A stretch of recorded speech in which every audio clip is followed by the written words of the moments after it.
ஆட்சி காலத்துல 200 ரூபாய் ஊப்பி என்ன பண்ணுவாங்களோ அது மாதிரி ஒரு சம்பவத்தை இப்ப செஞ்சிருக்கிறாரு சேகர் பாபு. அமைச்சர் சரத்துக்கு எதிராக திமுக மாணவர் அணி அறிவிச்ச போராட்டத்துக்கு சேகர் பாபுவும் மேயர் பிரியா அவர்களும் எதுக்கு வந்தாங்கன்னு ஒரு கேள்வி இருந்தாலும் வந்ததுதான் வந்தீங்க. யாருக்கு எதிராக ஆர்ப்பாட்டம்னு தெரிஞ்சுக்கிட்டாவது வந்திருக்கலாமேன்னு பல பேர் கேள்வி கேட்டிருக்காங்க. எங்கிந்திரா வந்துக்கிறாங்க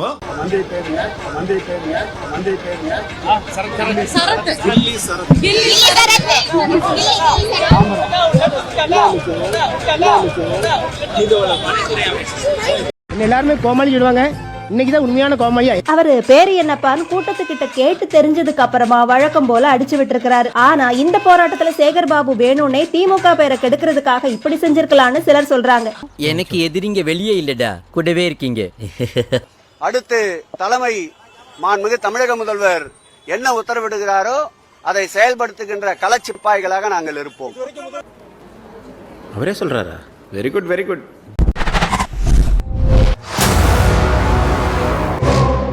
நீராறும் கடலெடுத்த 13 சோக்கரா இருந்தா எப்படி படிக்கிறது? நீளமடந்தை தெளிலொழுகும்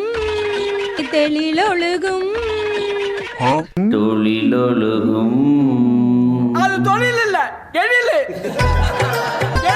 ஆட்சி பொறுப்புல இருந்தாலும் சரி இல்லைனாலும் சரி மேயர் பிரியா அவர்களுக்கும் சேகர் பாபுவுக்கும் இருக்கிற பாச பிணைப்பு எப்போதுமே பிரிக்க முடியாதுங்கிறது இந்த போராட்டம் மூலமாகவும் தெரிஞ்சிருக்கு.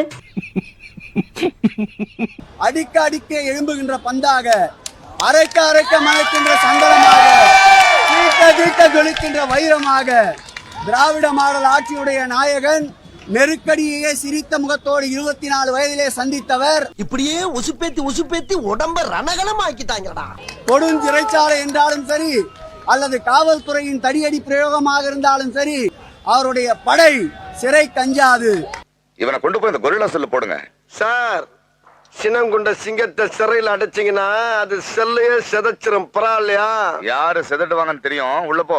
அறுக்க மாட்டாதவன் இடுப்புல 58 அருவாள்னு சொல்கிற பழமொழி மாதிரி பெண்ணு, ஐபேக்கு, ஷோ டைமு, உளவுத்துறை, இது போக கட்சி, கொளத்தூரில் அதுவும் உங்கள் கட்சியில் இருந்தவங்ககிட்ட தோத்துருக்கீங்களே நீங்கள். அத வேற ஞாபகப்படுத்திட்டீங்க. நெஞ்சமெல்லாம் பொண்ணு அறக்கு தம்பி, மறக்க முடியல. என்னங்க உளவுத்துறை? கொளத்தூரில் தோப்பாருன்றதை கண்டுபிடிக்க முடியாத உளவுத்துறை என்னையா உளவுத்துறை? பூனை கண்ணை மூடிக்கொண்டால் உலகம் இருண்டுச்சுன்னு நினைக்கும்னு சொல்லுவான் ஒரு பழமொழி இருக்குல்ல, அது போல் எல்லா மீடியாவுக்கும் காசு கொடுத்து வாயடைச்சிட்டோம். அப்பாவோட ஆட்சியில் தேனாரும் பாலாரும் ஓடுதுன்ட்டு இதையெல்லாம் பார்த்து அப்படியே மக்கள் நம்பி அப்பாவின் ஆட்சிக்கு வாக்களித்து விடுவார்கள். ஏண்டா எங்களை இன்னமுமாடா நம்பிக்கிட்டு இருக்க? எங்க பேசிக்கிட்ட பார்த்தாவே உனக்கு தெரிய வேணாமா அவங்க தருவாங்களா தரமாட்டாங்களான்னு? இன்னும் பச்சை பிள்ளையா இருக்கேடா. திரு மு க ஸ்டாலின் அவர்கள் ஜெயிக்கிறதையும் திமுக திரும்ப ஆட்சிக்கு வரதையும் அதில் அவங்க கான்சென்ட்ரேட் பண்ணி ஒர்க் பண்ணியிருந்தாங்கன்னா நம்மளை விட்டுட்டு அவங்க இன்னும் ஜெயிச்சிருப்பாங்களோ? ஃபுல் கான்சென்ட்ரேஷனை நம்ம பக்கம் திருப்பிட்டதுனால தான் திமுக தோத்துருச்சோன்னு எனக்கு தோணுது சார். என்னையா செக்கு மாடு மாதிரி சுத்தி வர்ற? என்ன எனக்கு உன் மேலதான் ஒரு சந்தேகம். ஏன் மேலையா? வந்து திரு சேகர் பாபு அவர்கள் அங்கே இருக்க மருத்துவரை கூப்பிட்டு அவங்க அப்பாவையும் சேர்த்து கூப்பிட்டு மாலதி எப்படி இருக்கு, நான் வந்து நல்ல கேஸ் போட்டு அனுப்பிச்சிருக்கேன் அப்படின்னு சொல்லி அனுப்பிச்சிருக்காரு. அதே டைமில் என்ன தோணுச்சுன்னா, என்ன எலெக்ஷன் வரப்போகுது, அதில் கான்சென்ட்ரேட் பண்ணாமல் இவர் வந்து நம்ம மேலே கான்சென்ட்ரேஷனை வச்சுட்டு இருக்காரு அப்படின்னு. அதை மாதிரியே திரு மு க ஸ்டாலின் அவர்கள் தோக்குறாரு. அதுக்கு வந்து அவப்பெயரை திரு சேகர் பாபு அவர்கள் சுமக்கிறாரு. சேகர் பாபு தானே அந்த தொகுதிக்கு பொறுப்பாளர். எங்க கொண்டு வந்து நிறுத்திக்கிற பாத்தியா? 25க்கும் மேற்பட்ட காவல்துறையினர், ஒரு முன்னாள் சட்டப்பேரவை உறுப்பினர், வழக்கறிஞர் என்று கூட பாராமல் கழுத்திலே கையை வைத்து வாகனத்திலே ஏற்றுகின்றார். யாருகிட்ட முறைக்கிற? விளையாட்டுக்கு அடிச்சியா? சீரியஸா அடிச்சியா? சீரியஸா தாண்டா அடிச்சேன். இந்த விளையாடுற வெள்ளம் எங்கிட்ட வச்சுக்காத. இது என்ன தீவிரவாத இயக்கத்திற்கு ஆதரவாகவா திராவிட முன்னேற்ற கழகம் போராட்ட களத்திலே இருக்கின்றது? நியாயமான கோரிக்கைகளை வற்புறுத்த கேதா காலிதராக இருக்கின்ற இந்த அரசாங்கத்துடைய செவிகளுக்கு சென்று சேர்வதற்கு, கவனத்தை ஈர்ப்பதற்காக ஆர்ப்பாட்டம். இது ஒரு ட்ரைலர் தான். அப்படியே ஒரே புடுங்கி இங்க நட்டுருப்பாரு. வாய் என்ன வாயை வச்சுக்கிட்டு இது பேசுது.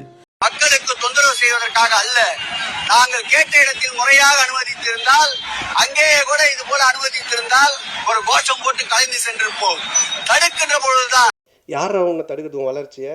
அது யாருங்க? நான் 2 பேரு அவனை விட்டுருங்க. நீங்க தடுக்க பாருங்க. அவனை ஃப்ரீயா விட்டாலே அப்படியே இருப்பான். நீங்க தடுக்க தான் எதனா ஒன்று பண்ணிட்டு இருப்பான். இது காட்டாற்று வெள்ளம் திராவிட முன்னேற்ற கழகம் பல தடைகளை கடந்து வருகின்ற இயக்கம். இது நீரோடு. அச்சுறுத்தலால், மிரட்டல்களால் அணிபடையை வைக்க முடியாது என்பதற்கு தனியா ஒரு அல்லக்கை வந்து மாட்டிச்சு. தனியாவா? சிவா எவ்வளவு அடிச்சாலும் தாங்க உங்களுக்கு. அடிக்க நீ வரியா? என்னது பிஸியா இருக்கியா? சரி, நான் அடிச்சு அனுப்பிச்சுடுறேன், நீ பாத்துக்கா. நீங்கள் இன்னொன்று, ஸ்டாலின் வந்து இந்த அதிகாரிங்க நம்மளை ஜெயிக்க வச்சிருவாங்க நம்பி கட்சிக்காரனை கண்டுக்கல. இன்றைக்கி ஆராய்ஞ்சிக்கிட்டு இருக்காங்க. கட்சிக்காரனை கண்டுக்கல. ஆஃபீஸர் பார்த்துப்பாரு. செக்ரட்டரி சார்ட்ட சொல்லுங்கள், டிஜிபி சார்ட்ட சொல்லுங்கள், ஐஜி கிட்ட சொல்லுங்கள். இவங்க பார்த்துப்பாங்கன்னு நம்பினாங்க. நான் இதே இடத்துல உட்கார்ந்து இந்த அதிகாரிகளால் தான் இந்த ஆட்சி நாசமாக போகுதுன்னு எத்தனை வாட்டி சொல்லியிருக்கேன். போச்சா? டேய் சோழமுத்தா போச்சா? காதுக்குள்ள குரும்பி ரிங்குன்னு சுத்துமே. சேகர் பாபு தானே கூட்டு போயிட்டு டான்ஸ் பார்க்க வச்சது. வாரத்தில் 3 நாள் ஏதாவது குளத்தூர்ல நிகழ்ச்சி வச்சு கூட்டிட்டு போயிட்டு முதல்வரை குஷிப்படுத்துவதிலே தானே அவர் கவனம் செலுத்தி கூட்டிருந்தா. அது அழுகு வீடியோலாம் பார்த்தீங்களா? எப்படி இருந்துச்சு? இன்னும் நம்பிக்கிட்டு இருக்காரு அதை. சேகர் பாபு மாவட்ட செயலாளர் பதவியை விட்டு தூக்கலான்னு பார்த்தா அழுவுறான் எனக்காக. என் தங்கத்தை பதவியை விட்டு தூக்காத என்று இன்னும் நம்பி கொண்டு இருக்கிறார். அதனால தான் இந்த கட்சி நாசமா போகுது. நீ ரொம்ப ஓவரா போயிட்டு இருக்க. என் பொறுமைக்கு ஒரு அளவு இருக்கு. உன்னை எல்லாம் இறக்கப்பட்டு விட்டுக்கிட்டு இருக்கா. என்ன நினைச்சுக்கிட்டு இதை என்னத்தோட வீட்டு பக்கம் கந்தராயிரம் மணிக்கு மீண்டும் திமுக ஆட்சி. எந்த அளவுக்கு அருண் மீண்டும் திமுக ஆட்சி வரும் என்று நம்பினார் என்றால் அந்த அதிர்ச்சியை தாங்க முடியல. திமுக தோத்துருச்சுன்ற அதிர்ச்சியை தாங்க முடியல. 4 நாள் தொடர்ந்து குடி. நேரம் நாம் விவரித்த இந்த துன்பங்களை நமக்கு ஏற்படுத்திய நபரை லஞ்ச ஒழிப்புத்துறை இயக்குனராக இந்த அரசு நியமித்து அழகு பார்க்கிறது. நம்மளுக்கு மட்டுமா சார் பண்ணாரு? அவரையே பிரச்சாரம் பண்ண விடாம தடுத்து பண்ணாரு. நாட்டில் ஒரு அதிகாரியே இல்லையா? சொல்லுவாங்க தான், கூட இருக்கவங்க சொல்லுவாங்க தான். ஜான் ஆரோக்கியசாமியே சொல்லுவார், சார் இவர் தான் சார் இருக்கிறதுலே பெஸ்ட்டு புல்டாகு, ஏவி விட்டிங்கன்னா கடிப்பார். திமுகவை போயின்னா நீங்கள் போட்டுருவீங்களா? நம்பி கையெழுத்து போட்டுருவீங்களா? எனக்கு என்ன, நீ ரத்தம் கைக்கு தான் சாக போற. ரத்தம் கக்கியா? என்னடா ரொம்ப பயமுறுத்துறீங்க.